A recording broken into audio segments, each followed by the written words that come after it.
upang bumuo ng mas maliwanag na kinabukasan at mas malinis na kapaligiran to Solaris Remulan Lands, Joy Nostalgia Foundation, and our other partners.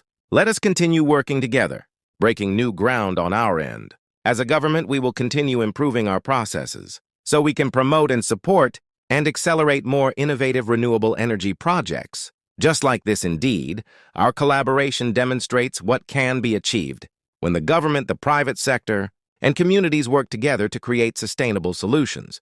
Muli sama-sama po tayong magsikap upang makamit ang isang mas maganda at maliwanag na kinabukasan. Mamanahin ng at ipagmamalaki ng ating mga anak. Maraming salamat po. Magandang umaga po sa inyong lahat. We are in Pasanaya Homes. This is a development by Extraordinary Enclaves. This is a socialized housing for around 2,000 homeowners.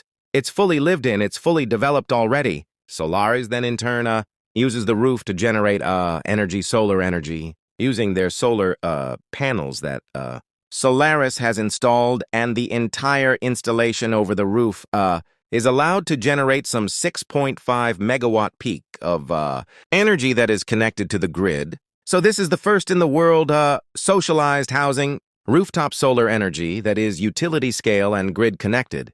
This is something that we are very grateful with the partnership of the Department of Energy, as well as the Department of Human Settlements and Urban Development. It is these two key agencies are departments of the government.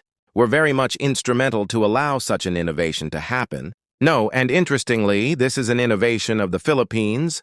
It's an innovation of our country. It's an innovation of our fellow Filipinos, and for that matter, even the low-income Filipinos are our partners in this, in being able to generate clean energy, not only for the Philippines, of course, but to benefit the environment of the world.